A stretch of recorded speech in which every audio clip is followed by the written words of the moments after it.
Waalaikumsalam warahmatullahi wabarakatuh. Gimana teman-teman hari ini kabarnya? Baik. Alhamdulillah. Kemarin liburannya seru nggak nih? Seru. Pada liburan kemana? Di rumah. Ke Sarangan, Bu. Ke Sarangan. Makan apa aja di Sarangan? Sate, Oh, kelinci. sate kelinci. Terus di Jogja ngapain tuh? Beli mana aja? Malioboro. Oh, Malioboro ya. Malioboro. Oke. Ibu langsung masuk ke materinya aja ya. Tapi sebelum masuk ke materinya, izin Ibu mau tanya nih. Siapa yang di sini pernah mendapat hadiah karena nilainya bagus? Langsung aja angkat tangan. Saya Bu, Boleh dijelasin tuh kenapa? saya dulu pernah peringkat 1 di angkatan IPA, jadinya saya dikasih hadiah kayak buku gitu loh, juara 1, juara 2, juara 3 gitu Bu. Terus gimana rasanya setelah mendapat hadiah gitu? Apakah jadi lebih semangat, lebih termotivasi buat belajar? Jadi lebih termotivasi benar, soalnya kayak oh aku udah berusaha nih, jadinya kayak dikasih kayak imbalan balik lah Bu, jadinya ya menarik sih itu. Benar-benar. Siapa lagi nih yang udah pernah dapat hadiah karena nilainya bagus gitu? Ayo coba dong angkat tangan, aku pengen aktif. Nah, ya boleh. Aku dulu kenapa ini suka nongkrong itu kan, jadi aku terus banget tuh, terus dikasih hadiah sama guru ya, apalagi guru juga suka ikut lomba puisi, dan itu karena dikasih hadiah aku jadi makin suka banget sama bahasa Indo, terus lo mendalami deh. Gara-gara itu kan emang lewat. Berarti lebih suka sastra ya? Kalimatnya tuh indah banget. Rasanya gimana tuh? Kesan dan juga euforianya pasti kerasa dong. Rasa banget itu kayak gimana ya? Kita bisa mendalami satu kata per kata itulah. Oke. Terus pernah nggak ketika mendengar bel sekolah itu langsung refleks masuk kelas? Bentar, di sana dulu kan. Oh iya. Terus langsung saya masukkan ke materi aja ya. Ternyata perilaku manusia seperti itu bisa terbentuk karena kebiasaan, latihan, hadiah, bahkan lingkungan sekitar. Nah, hal tersebut dipelajari dalam teori behaviorisme yang akan kita pelajari hari ini. Oke, ternyata perilaku seperti itu, perilaku kayak memberikan apresiasi kecil karena nilainya bagus, itu ternyata menjadi motivasi untuk peserta didik itu belajar gitu agar lebih menggugah semangatnya gitu. Oh ya teman-teman, tadi kan kita belum berdoa ya. Oke, hari ini sebelum kita masuk ke materi teori behaviorisme, kita awali dengan berdoa terlebih dahulu. Berdoa mulai. Berdoa selesai.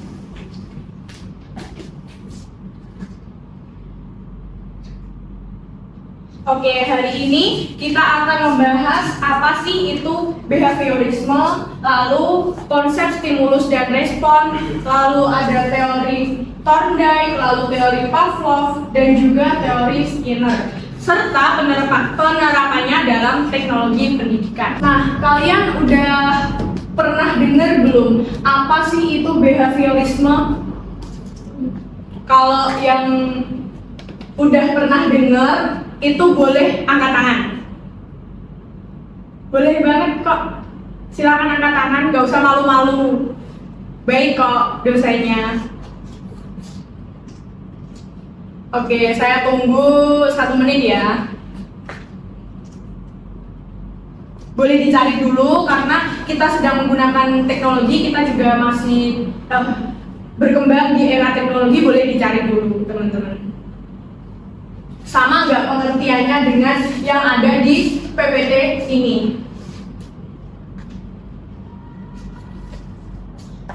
Sudah ada yang mendapat jawabannya? Boleh angkat tangan? Oke, boleh. Apa sih itu behaviorisme? Behaviorisme adalah aliran dalam psikologi yang mempelajari perilaku manusia yang bisa diamati. Teori ini beranggapan kalau perilaku seseorang terbentuk karena stimulus dan respon dari lingkungan. Nah, betul banget. Nah, dalam behaviorisme ini, belajar itu diartikan sebagai perubahan perilaku setelah seseorang mendapatkan pengalaman atau latihan, seperti itu. Jadi teori ini itu menekankan bahwa perilaku manusia dapat diamati, lalu perilaku dipengaruhi lingkungan, dan juga belajar adalah perubahan perilaku, seperti itu. Sebelum masuk ke slide berikutnya, saya akan menjelaskan stimulus itu apa, gitu ya. Nah, untuk selanjutnya stimulus itu apa sih? Udah ada yang pernah dengar belum? Boleh dong dicari dulu gitu. Boleh, silakan angkat tangan, ya. Rangsangan. Oh iya, betul sekali. Ada lagi yang lain? Saya Bu. Ya, boleh. Segala sesuatu yang memicu atau merangsang terjadinya suatu respon perubahan perilaku atau aktivitas. Betul, betul sekali. Jadi stimulus itu adalah rangsangan yang diberikan kepada seseorang. Seperti tadi contohnya, ini Mbak siapa namanya? Boleh perkenalan dulu? Perkenalkan, nama saya Marwa Abdiriat, biasa dipanggil Lia. Oh iya, Mbak Lia, tadi pengalamannya itu pernah diberikan suatu apresiasi ya, mungkin berupa barang atau entah nilai untuk memberikan semangat gitu, Ya. agar apa ya, memberikan motivasi gitu dalam belajar. Betul. Nah itu contohnya. Jadi seperti bunyi bel dan juga hadiah, terus pertanyaan guru, itu tuh adalah kebiasaan-kebiasaan yang sudah kita lalui, yang pernah kita dapatkan gitu. Jadi kebiasaan tersebut itu dapat apa ya, dapat merangsang kita secara mungkin langsung bisa kita apa ya, buat motivasi gitu loh pokoknya.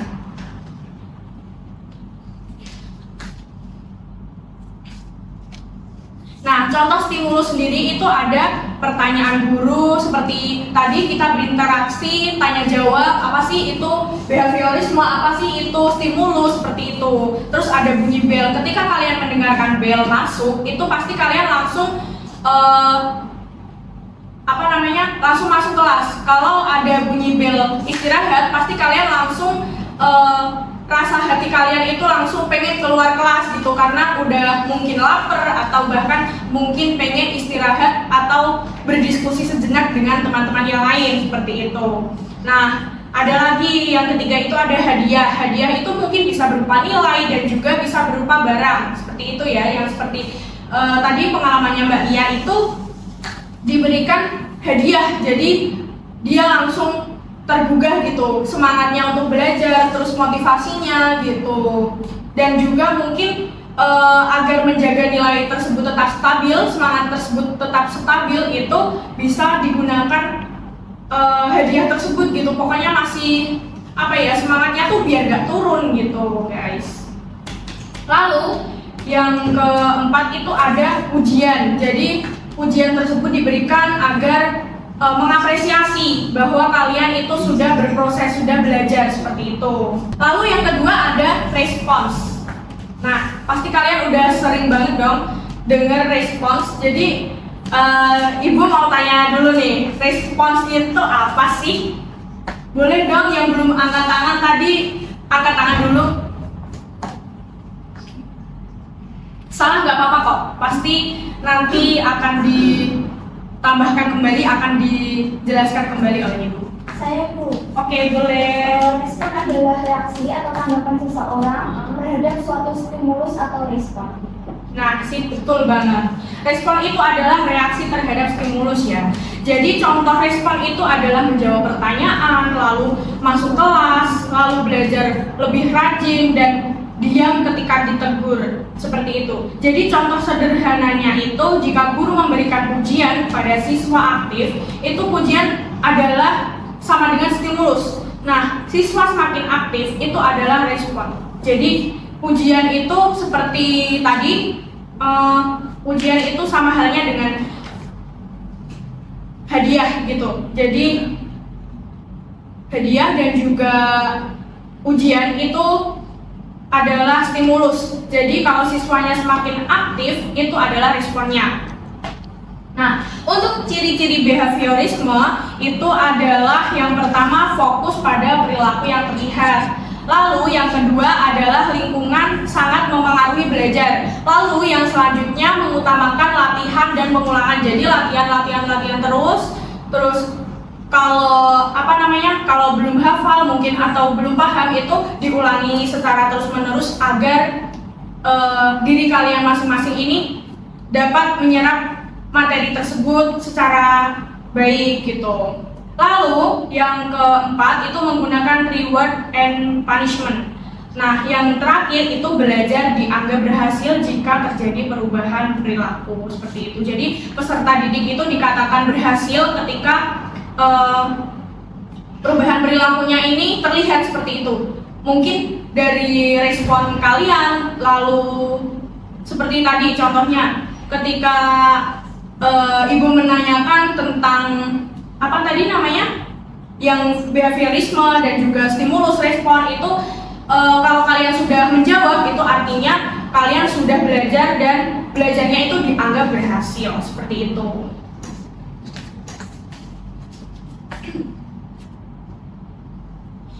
Nah, ini masuk ke dalam konsep dasar. Behaviorisme ini memiliki prinsip bahwa perilaku manusia dibentuk melalui stimulus, respon, latihan, dan juga penguatan.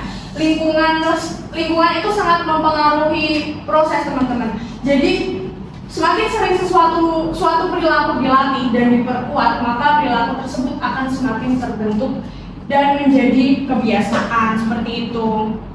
Nah, belajar adalah perubahan perilaku itu seperti ciri-ciri behaviorisme tadi yang kelima. Itu seseorang dianggap belajar jika perilakunya berubah. Contohnya ini tadi ibu sudah sebutin ya, tapi ibu mau ngasih contoh lain. Awalnya siswa itu takut presentasi, tapi setelah latihan menjadi berani. Jadi ibu mau ngasih contoh tentang mahasiswa yang awalnya ini masih takut untuk presentasi atau masih masih kaku untuk mengeluarkan bahasa atau public speakingnya di depan teman-teman yang lain, itu dia tiba-tiba ketika sudah berlatih dan dilatih secara terus-menerus sudah mengulanginya kembali agar dia bisa menjadi yang lebih baik itu untuk presentasi di depan teman-temannya, itu tiba-tiba dia menjadi berani karena dia sudah yakin bahwa dirinya itu bahwa dirinya ini sudah mampu seperti itu, sudah mampu menjelaskan apa sih, mungkin contohnya apa sih konsep dasar behaviorisme seperti itu. Nah, jadi belajar adalah perubahan perilaku, itu adalah perubahan seperti itu ya teman-teman. Lalu yang kedua itu lingkungan sangat berpengaruh. Lingkungan yang baik itu membantu pembentukan perilaku positif. Jadi kelas yang nyaman dan aman itu membuat siswa lebih fokus. Jadi contohnya ketika lingkungannya itu baik, lingkungannya itu suportif, lingkungannya sangat mendukung dan juga memberikan selalu memberikan dukungan seperti itu dia akan lebih fokus dan juga akan menggugah semangatnya agar siswa di dalam perasaan dia tersebut itu selalu memberikan dukungan dan dorongan pada dirinya sendiri. Itu juga termasuk faktor gitu ya, konsep juga. Lalu yang ketiga itu pengulangan dan juga latihan. Nah, semakin sering dilakukan, itu semakin terbentuk kebiasaannya. Jadi contohnya nih, menghafal rumus setiap hari membuat siswa lebih cepat ingat. Kalian pasti pernah kan, dulu waktu SD itu pasti kalian pernah disuruh menghafalkan rumus matematika. Nah, siapa nih yang udah pernah? Ibu mau tanya. Boleh silahkan. Yang mau menceritakan mungkin pengalamannya disuruh menghafal rumus itu, tingkat kesulitannya itu seperti apa gitu. Boleh silahkan untuk memberikan pengalamannya.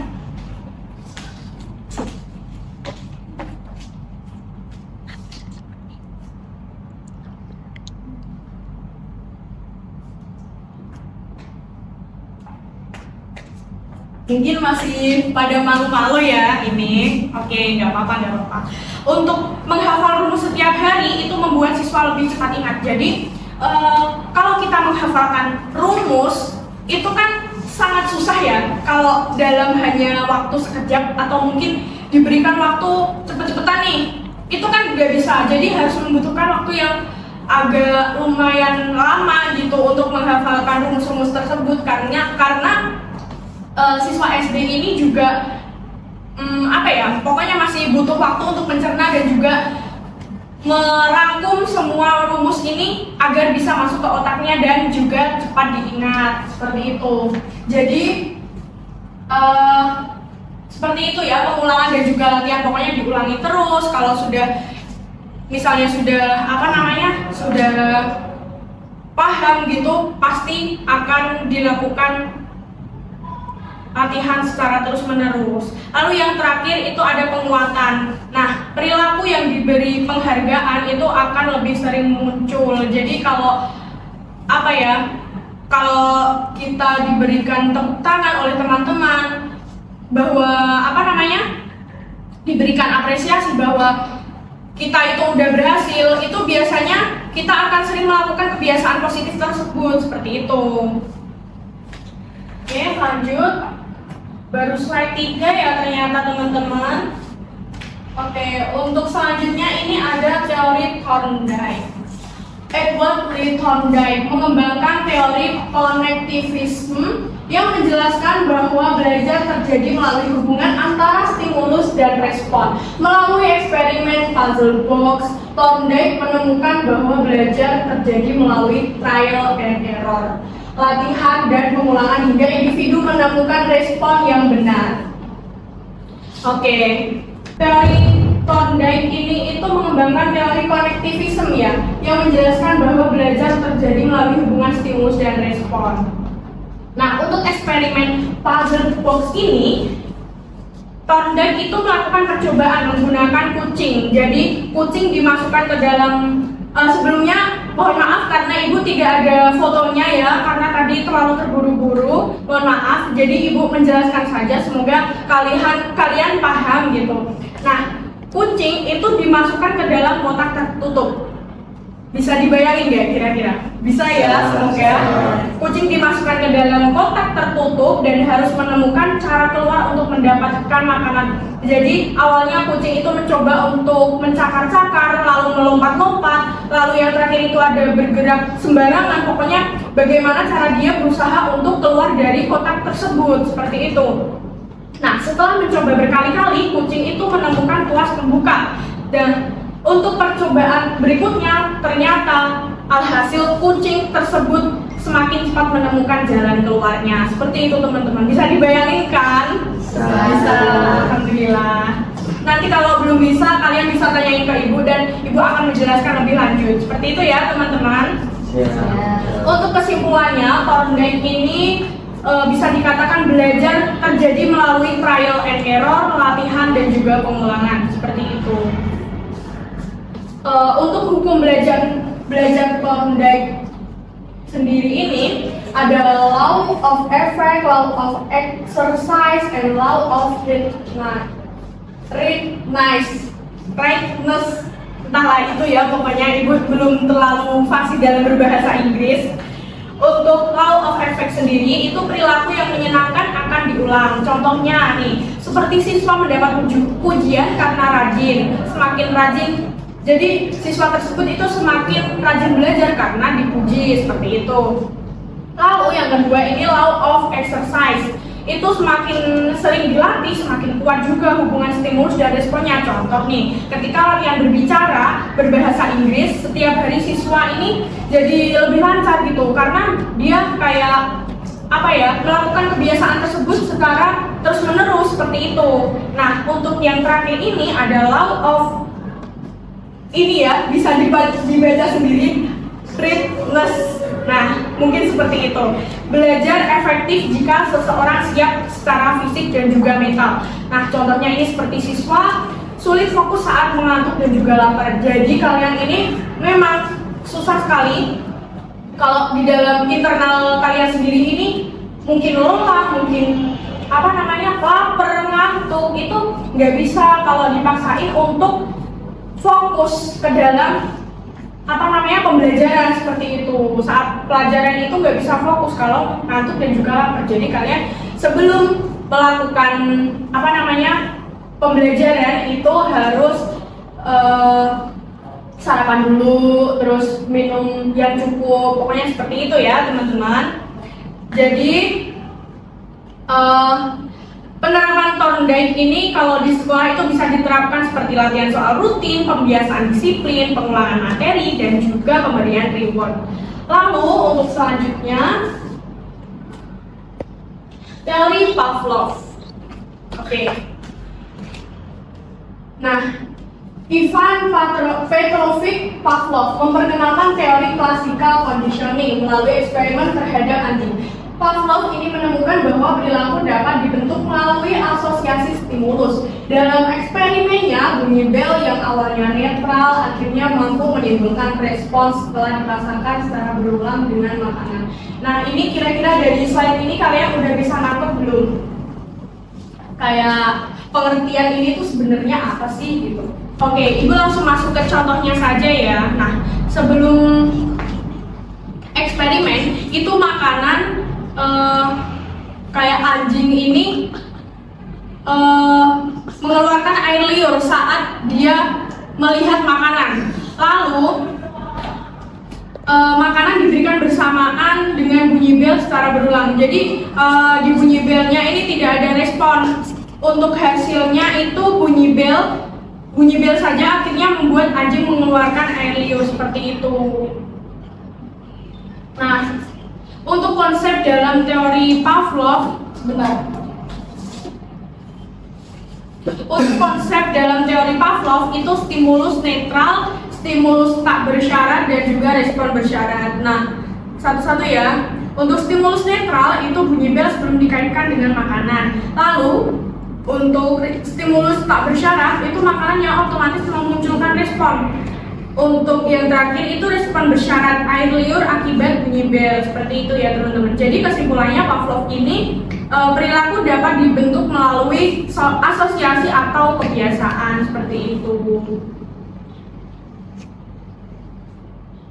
Mungkin Ibu akan lanjutkan ke teori Skinner. Nah, untuk teori Skinner sendiri ini ada Burrhus Frederick Skinner, ya nama tokohnya. Burrhus Frederick Skinner mengembangkan teori operant conditioning yang menjelaskan bahwa perilaku dipengaruhi oleh konsekuensi setelah tindakan dilakukan. Jika perilaku mendapatkan reward, maka perilaku tersebut akan meningkat. Nah, sedangkan jika mendapatkan punishment, maka perilaku akan menurun. Jadi contohnya ini reinforcement dan punishment. Reinforcement itu adalah penguatan, digunakan untuk meningkatkan perilaku. Jadi positifnya reinforcement ini memberikan sesuatu yang menyenangkan seperti tadi hadiah, ujian, dan juga nilai tambahan agar siswanya ini lebih termotivasi. Seperti itu teman-teman. Lalu untuk negatif reinforcement sendiri itu menghilangkan sesuatu yang tidak menyenangkan. Jadi contohnya siswa yang disiplin itu dibebaskan dari tugas tambahan. Nah, ini kan bisa jadi sisi negatif ya, karena ketimpangan antara pemikiran yang gak disiplin sama yang disiplin seperti itu. Jadi untuk punishment ini artinya adalah hukuman. Jadi digunakan untuk mengurangi perilaku negatif seperti contohnya teguran, terus hukuman kayak ketika kalian disuruh menjewer telinga di depan kelas gitu kan, jadi apa namanya kayak jadi menurunkan karena mungkin entah malu atau apa seperti itu teman-teman. Lalu contoh lainnya itu ada pengurangan poin dan juga tugas tambahan. Ini sih mungkin kalian juga udah pernah ya nih, kalau gak usah Ibu tanya lagi, kayaknya udah pernah ngalamin deh mungkin ya. Nah, untuk kesimpulannya sendiri ya, Skinner ini perilaku yang diberi penghargaan cenderung diulang, sedangkan perilaku yang diberi hukuman itu cenderung berkurang seperti itu.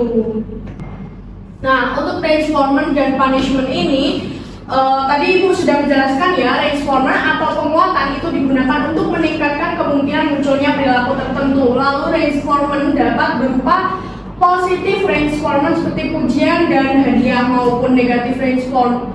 Nah, sedangkan negatif reinforcement itu seperti pengurangan tugas. Sementara itu punishment digunakan untuk mengurangi perilaku yang tidak diinginkan, misalnya teguran atau pengurangan hak tertentu, seperti pengurangan poin atau pengurangan nilai. Seperti itu ya, teman-teman. Nah, ini masuk ke dalam behaviorisme dalam teknologi pendidikan. Teori behaviorisme dapat diterapkan dalam teknologi pendidikan seperti pada aplikasi latihan, e-learning, kuis interaktif, gamifikasi, serta sistem reward dan feedback otomatis. Nah, penerapan ini membantu menciptakan pembelajaran yang terstruktur, memiliki target yang jelas dan mudah dievaluasi. Seperti contoh penerapannya ini kayak kuis interaktif. Itu contohnya kalian pas SMA mungkin udah pernah nih disuruh guru kalian untuk melakukan kuisis, untuk mengisi kuis seperti itu. Nah, siapa yang nilainya paling tinggi itu biasanya diberikan hadiah atau nilai tambahan seperti itu. Terus gamifikasi ini belajar menggunakan poin, badge, level dan juga ranking seperti itu. Lalu yang ketiga ini aplikasi belajar seperti contohnya Duolingo, terus ruang guru dan juga Quizzes tadi. Lalu yang keempat itu ada e-learning, memberikan feedback otomatis terhadap jawaban siswa seperti itu. Oke, untuk terakhir ini ada kesimpulan ya. Behaviorisme itu merupakan teori belajar yang menekankan perubahan perilaku melalui stimulus, respon, latihan, dan juga penguatan. Tokoh penting di dalamnya tadi ada Thorndike, Ivan Pavlov, dan juga Skinner. Itu ya teman-teman, diingat tiga tokoh ini. Jadi hingga saat ini behaviorisme itu masih relevan dan juga banyak digunakan dalam teknologi pembelajaran dan juga pembelajaran modern seperti itu. Nah, untuk tadi kalian masih ingat kan behaviorisme itu adalah teori yang menekankan ada stimulus, respon, latihan dan juga penguatan nih ada di sini ya. Dan untuk tokoh utamanya juga mohon diingat-ingat ya guys, tiga itu. Lalu untuk kalian masih ingat gak nih tentang stimulus? Ayo tolong dijawab.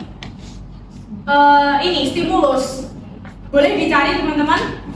Oke, boleh. Tadi apa stimulus? Segala sesuatu yang memicu atau merangsang terjadi sesuatu respon, perubahan perilaku ataupun aktivitas. Oke, cakep, betul sekali. Nah, dari teori behaviorisme ini kita belajar bahwa perilaku manusia ini dapat dibentuk melalui latihan, pembiasaan dan juga lingkungan. Oke, itu mungkin materi yang bisa saya sampaikan hari ini ya. Nah, tapi sebelum saya akhiri, saya punya kuis untuk kalian nih. Untuk refleksinya, saya ingin memberikan post test. Jadi, apakah yang saya sampaikan hari ini itu sudah kalian cerna seperti itu? Apakah kalian sudah paham atau belum? Oke, sudah saya kirim ya ke grup kalian. Bentar. Oke, di situ ada pertanyaan-pertanyaan, itu bisa dijawab. Apakah kalian sudah paham atau belum? Seperti itu ya, teman-teman. Apakah ada yang ingin ditanyakan nih sebelum saya tutup perkuliahan hari ini? Cukup banget. Oke. Terima kasih atas perhatiannya dan semoga ilmu yang saya berikan hari ini bermanfaat dan tolong dipelajari ya. Semoga ilmunya berkah selalu. Amin. Oke, saya akhiri. Wassalamualaikum warahmatullahi wabarakatuh. Waalaikumsalam.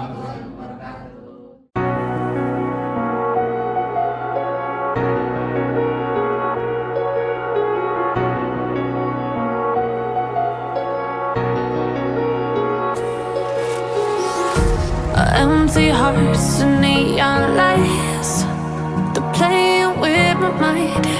Gotta get out of here tonight. Oh, I wanna